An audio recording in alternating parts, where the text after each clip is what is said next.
लद्दाख की बर्फ से ढकी ये पहाड़ियाँ, खूबसूरत, मन को मोह लेने वाली, लेकिन खतरनाक। ये है कोंकाला पास। क्या है ये कोंकाला पास? क्या है यहाँ का रहस्य? क्यों ये दुनिया के सबसे रहस्यमय जगहों में से एक है? क्यों कोई यहाँ नहीं जाता, ना ही कोई आना चाहता है? क्या यहाँ कुछ गलत है? तो चलिए इस कहानी को शुरू करते हैं।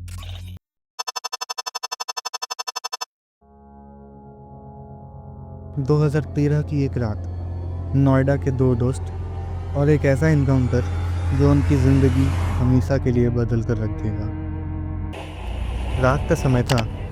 दो दोस्त थके हारे बातचीत करते अपनी गाड़ी में रेडियो सुनते हुए ऑफिस से घर जा रहे थे। तभी अचानक से राजेश की नज़र ऊपर आसमान में एक चमकते हुए चीज़ पर पड़ती है। राजेश ने इसे विवेक को भी दिखाया। उन्होंने सोचा था ये बस एक शूटिंग स्टार है, लेकिन वो तेज़ी से नीचे गिरने लगा और फिर एकदम से रुक गया। विवेक, ये क्या है? यू यूएफओ भाई, ये तो यूएफओ है। फिर वो दोनों अपनी गाड़ी से बाहर निकल के देखते हैं कि वो यूएफओ पास के एक पार्क में उतरी है।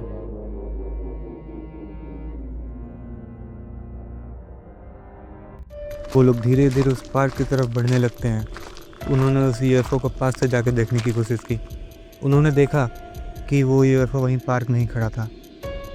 लेकिन तभी अचानक से राजेश की तो मानो सांसें ही रुक गई। उसने देखा कि विवेक के पीछे कोई खड़ा है, एक लंबा, हम इंसानों से कुछ मिलता हुआ, लेकिन इस धरती के प्राणियों से बिल्कुल अलग, एक इंसान रूपी या फिर जिसे हम एलियन बोल सकते हैं।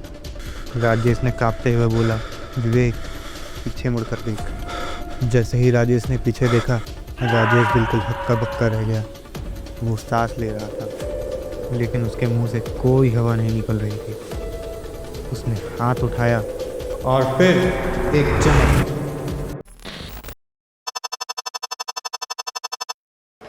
अब हम आ गए हैं 2007 के कोलकाता की चहल पहल भरी सड़कों में, जहाँ हमेशा की तरह खुश लोग, गर्मा गर्म चाय पीते हुए लोग, पुचका वाले, ट्रैम की वो यादगार घंटियाँ और पीली टैक्सी की आवाज़ों से भरी हुई सड़क थी। उन्हीं लोगों के बीच अनन्या, जो कि पेशे से एक जर्नलिस्ट है, अपनी आंखों में चमक लिए पैदल ही अपने घर की तरफ जा रही थी। तभी अनन्या ने आसमान में कुछ देखा, और अनन्या ने जो देखा वो किसी और ही दुनिया का था। उसने उस चीज़ को अपने कैमरे में रिकॉर्ड करना चाहा, लेकिन उसकी फाइल्स गायब हो गई। क्यों? फिर अगले दिन अनन्या अपने ऑफिस जाती है। वहाँ उसके कलीग रोहन ने अनन्या से पूछा, क्या तुमने भी कुछ अजीब सा देखा है? तो अनन्या ने बोला, हाँ, मैंने एक ट्रायंगुलर से ऑब्जेक्ट को देखा था। और तुमने?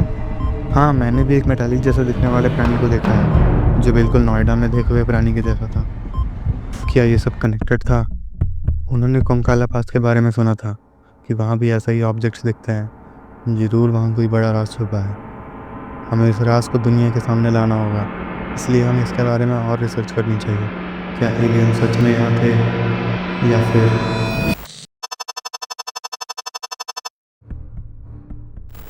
2023 का साल था।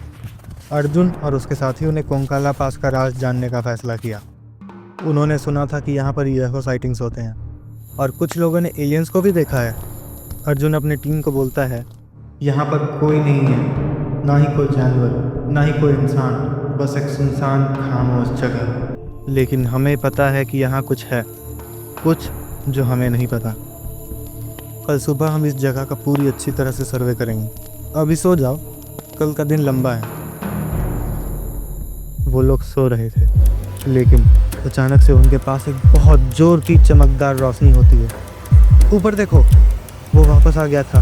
कैमरा ऑन, रिकॉर्ड करो, ये वही चीज़ है जिसके बारे में हमने सुना था। Oh my God!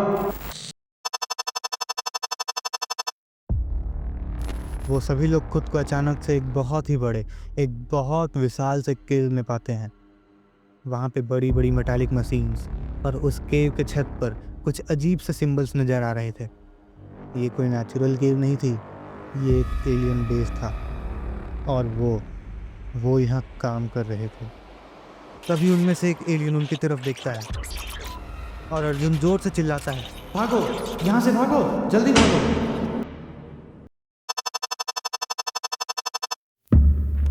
अर्जुन और उसकी टीम का क्या हुआ कोई नहीं जानता, लेकिन एक बात पक्की है, कोंकाला का राज अभी भी जिंदा है।